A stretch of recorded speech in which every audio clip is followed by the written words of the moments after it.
Action. I'm giving you the tools, right? I'm giving you the sandbox. I'm setting the table for you, but it's up to you to decide what you want to eat. Master Chief is human.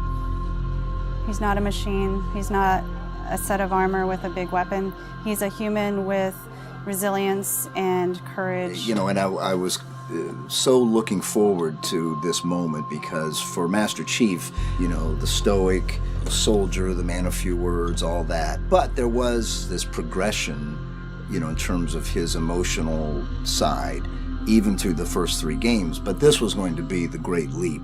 What happens when that soldier starts to discover his humanity? We had to create a situation that was going to knock him out of his comfort zone. The Master Chief has settled into this comfort zone of being the hero. You know, it's interesting. Early on, we talked about the hero's journey, and like, how do you have a hero's journey when he's already a hero? What are the sacrifices that you need to make in order to preserve something as precious as humanity? The journey is the important part. The growth is the important part. And so really, where does he still need to go as a human? That became the key to not just the story of Halo 4, but the entire trilogy. We're really examining what sort of burdens a Guardian carries. In a lot of ways, the story that we're telling with Halo 4 is about putting Chief in circumstances where he's forced to change. He's forced to take stock of himself. In a way, Chief is a Guardian. Cortana is Chief's Guardian. The Forerunners were the Guardians of their own universe, and they might have to make a decision that not everyone is going to agree with and that some people might condemn.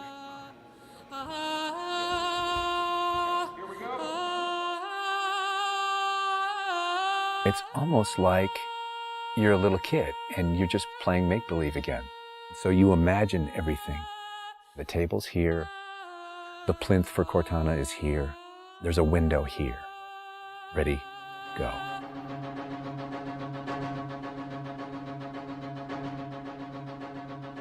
How can we immerse the player even more in this world that we've built around them? I'm not doing this for mankind. How can we have Chief have to deal with his own humanity? Everything had to be predicated by what the character needs were and what direction the characters needed to go in. The art direction specifically for Halo 4 isn't about creating an emotional tone for Halo 4, it's about creating an emotional tone for every single moment and experience that the player needs to understand. Similar to what we said is that, you know, we build what we need to see. We can't look too far this way, it starts to fall apart. But back in here, things are looking good.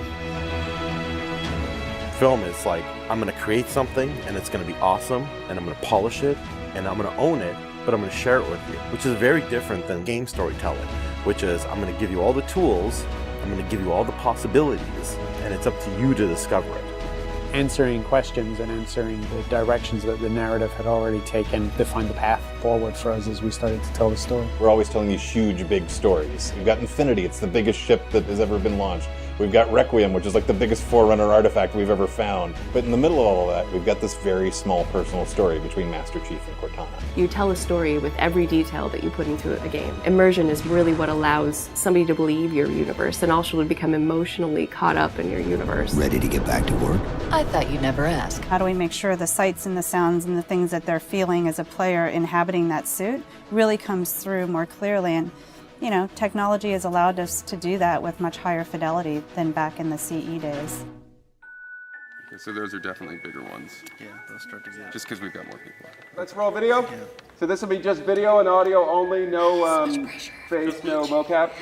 In that case, you won't mind if we return the favor. As we design these things, we put together the best plan. Until it actually touches an actor, it lacks humanity. Having the ability to work with the actors on stage, capturing their face, body, and voice at the same time, really gives us an opportunity to create an immersive experience for the actors. Working at Giant, we can have at least 8 actors in the same volume at the same time. So the objects that they're acting around and the people that they're acting with, against, through, and toward are there in the scene with them, and it makes a huge difference. We sent out a breakdown for the characters and how we wanted them to feel. We ended up getting 80 or 90 submissions back through our casting team. Casting for the Master Chief is tough. You need a performer that has a really raw physicality to him, and yet he has to, within the confines of this suit, be able to relate and relay emotion. I like to express myself. I freely do it. I wholly do it. I enjoy it. And so pulling back on all of those instincts is what's required to play him. Imagine that translating to a 3D model with huge armor, and making sure the personality of Chief's movement comes through that armor was really critical. And that really came down to Bruce's acting, his physical stature, and really his physicality as he went through all of the performance. You'll never see his face or hear his voice, but all of the other actors that are playing off of him have received so much from him in their performances, and I think that they would all agree with that. This is the low-res asset of Chief. We were afforded a little bit more budget since he's our hero. From the art process, storytelling is just about engaging the player. You don't have to answer any questions. You don't have to take them through a lot of loops of feeling. If the player is engaged, I think you've got the start. So Master Chief's a difficult one because he's a dude in a helmet. There's such a, particularly in science fiction, such a fantastic history of people being completely realized as people without having their face as a tool. For us, it's making him feel like a real person. We have a nude male sculpt, and then from there we sculpt it on physically, a tech suit. And on top of this guy is when we spend time just doing all the details and trying to add some of that functionality, even little bits here and there like Braille, and this just reads 117. I think it's connected to having even more modern visual flow when it comes to his lines, his design, the way you follow the outline of Master Chief. Trying to put it into an area where it feels realistic, that it feels kind of tankish. What do you think of a tank? You think square, you think metal, there's some wear and tear on the edges. So those things we want to grab, put them on the Chief so it communicates that. The fingers are missing here on these. They have armor caps that come on, but he doesn't have armor caps on his trigger finger or thumb finger so that he could have more tactile sense when he's shooting and loading his weaponry. The last thing we just changed was his visor. His visor picks up the elements based on the room that he's in. We want to take every inch of the character to tell a story as much as we can. Above all, he still needs to connect to the player, and they still need to understand him as being that character. It's somebody who's been very loved over the last 10 years.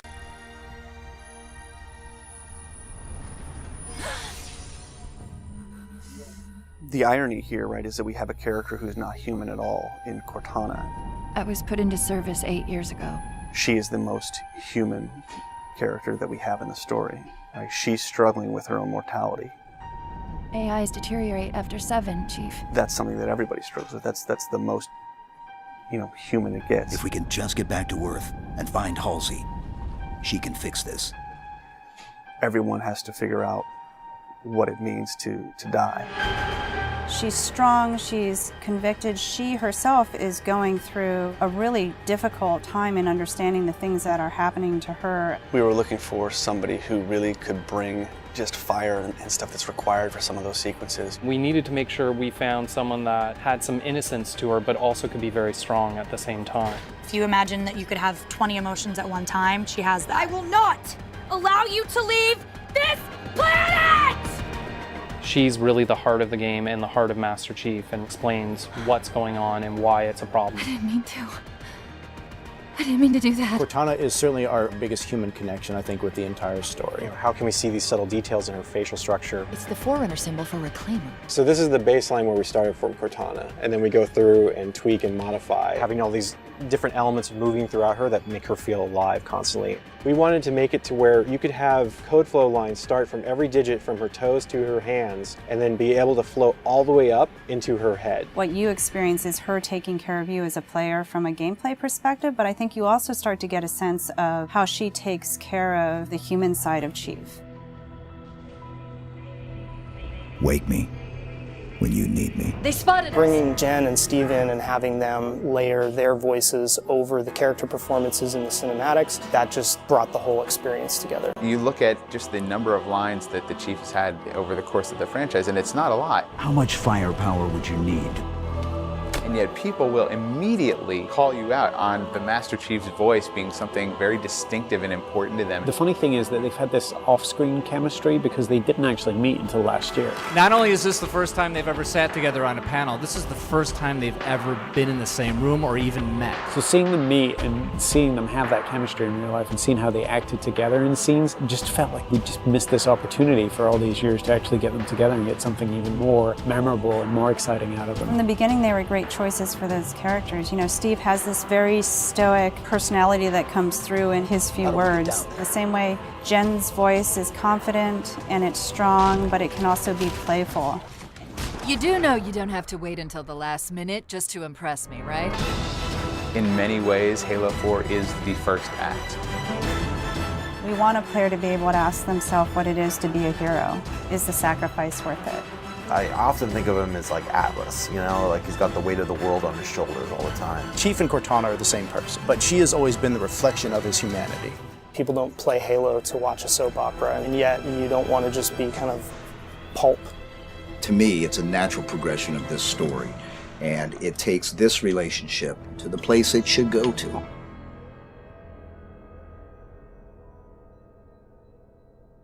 Don't make a girl a promise you can't keep.